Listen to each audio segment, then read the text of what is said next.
Hello my friends, second string silver ball streamcast. My name is MPT3K. We are here at Free Gold Watch in San Francisco, one of the premier locations of pinball, the most pinball probably in San Francisco, 57 tables. But we're here to talk about how to convert a coat rack into a pinball streaming rig.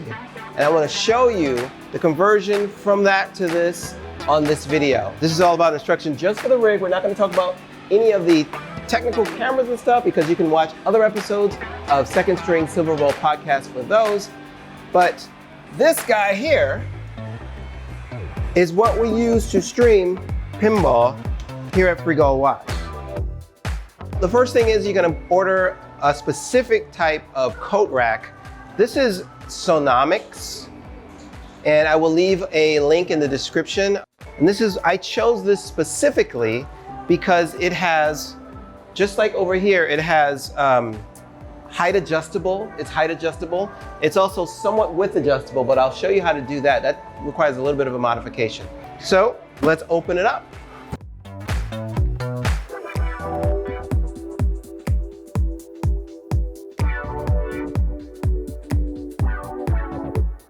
Now, once we've gotten everything out of the box, one piece we won't need to use and one piece we'll modify. So we'll get rid of this straight beam with no plastic on it. We won't need that. I want to talk about these things real quick. I know they're called wheels and I know they come in handily. On paper, it sounds like a great idea. Push your rig around, everybody's happy. But in reality, especially here at Free Gold Watch, the pinball machines are very close to each other. They have pin gulps next to them, so there's no way for me to really roll them in anywhere. Plus, the weight of the rig is so light that when I start to push them on wheels, they tip over. So I'm gonna opt out of the wheels right now. This is up to you if you want to use them, but I'm gonna show you how you can use rubber feet instead, and it'll make your life a lot easier. All right, now let's lay our pieces out that we're gonna use. We have the 2 feet, and obviously the 2 natural legs of the coat rack. And the last piece we're going to use is the top bar. Now remember that one piece that I said we would modify? Well, that's the one with the O-shaped rings and the tightener things at the top. I don't know what they're called. We're going to grab a Phillips head screwdriver and we're going to unscrew one of them from the pole. It comes right out like that. And now we're going to use this piece and we're going to put it on top of one of the legs. Now that slides right in, but it's a little bit too big for the upper part of the leg. So what I'm going to have to do is use some gaff tape. I recommend Gaffers tape for this, or you can use paper tape, but a lot of it. And wrap it around the pole just enough to thicken it up. And now we're going to re-screw that into the Gaffers tape. If you can find the original hole, great. Otherwise, you don't really need it. It's going to go straight into the Gaffers tape. And now we have a nice part for the top bar to go through, and we can tighten it. And we can set the width. All right, let's talk legs. Now, once again, I'm not going to use the wheels. The wheels on this thing don't work here. You might have more luck with them, but they don't work here. So we're going to, instead of using the wheels, we're going to use these screw holes that the wheels were going to go in. And I'll leave the dimensions on the screen and also in the description below. We're actually going to apply, we're going to grab some screws and we're going to use, I'll show you the after.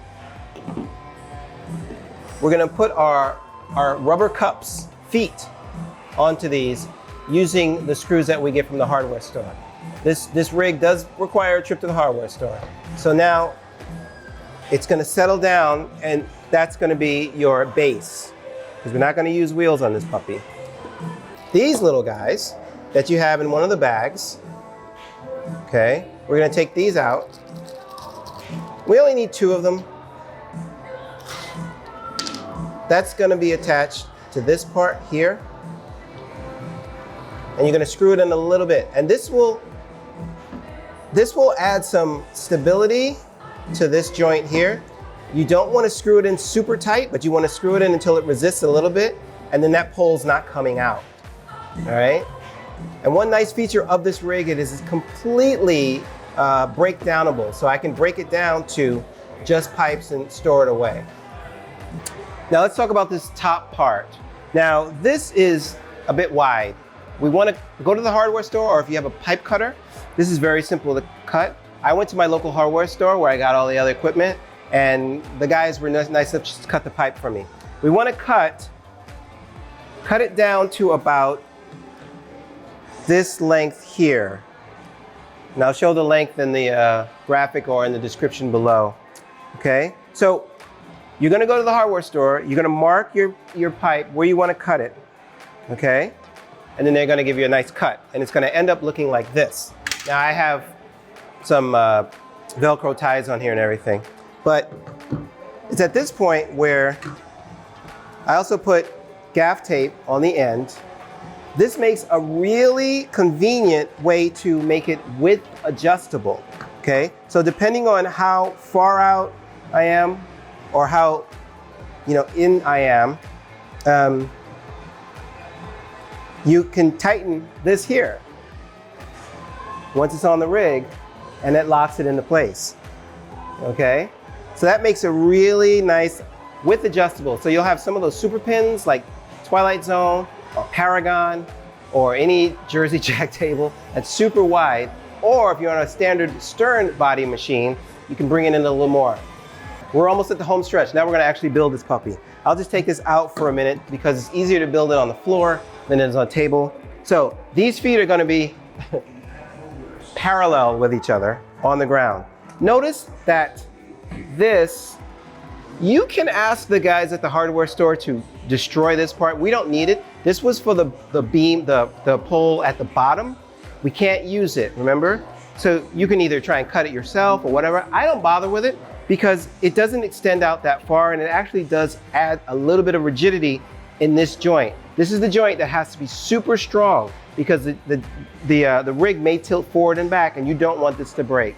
So I would option to just keep it and live with that, okay? This is a DIY build, so there's some concessions we're gonna have to take. So we're gonna have these parallel to each other. What I'll usually do is, I'll take this guy here, okay? Now notice we end up with a pipe cut on one side, but we still have that, which is pretty cool. You can hang extra stuff off of this if you need to. I would sometimes put a battery on here or another transmitter or something. You can use it or not. That's the cool part. This is going to just go on top of here. There's a screw usually in here. Get rid of that screw because gravity will allow you to just stick this on top. All right, sorry, I'm gonna bring it down a little bit. And that's it, that's good, yeah? Why not use the screw? Why not use the screw? Well, it's speedier for breakdown. It doesn't necessarily add a lot of stability because this piece here adds the stability in and of itself. So if you give it a nice push, right, it's gonna be fine. Gravity already pulls the stuff down. Also, do you wanna really run and grab a screwdriver and a little tiny screw and screw it in every time you wanna build a rig? Here it doesn't help. Now, if you're building this and it gets to stay up forever, throw that screw in there. But I have to break this thing down a lot, so I don't go with the screw. It's up to you guys. This part here, it's now super easy. Attach that, put it to the width that I want. I'll go about there. I have my tape measured out to a standard stern table about there. I just know what it is. A wide body is a little further out. Tighten this up. Now here's the great part. These two allow height, full height adjustability. Up to, I think, about 72 inches, which is way higher than you'll need for any pinball machine. These guys right here, you just tighten it a little. You don't have to wrench it tight because the weight that's gonna be on the rig is gonna lock it into place. This is now also a really good space to grab when you're ready to move the rig around. So this acts as a handle also.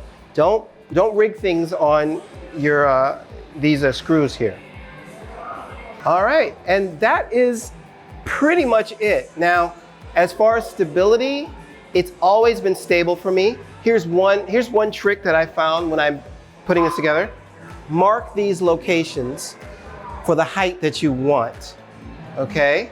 Or I at least mark one. And then the other one, depending on the ground, you might have to adjust it. So if it's a little off, I can do that, height adjust it, or I can adjust it here, okay? If you want to put a level on it, that's fine too, okay? But once these two guys are generally in the vicinity of each other, it's going to be stable. That's not going anywhere. And there's no weight on this right now.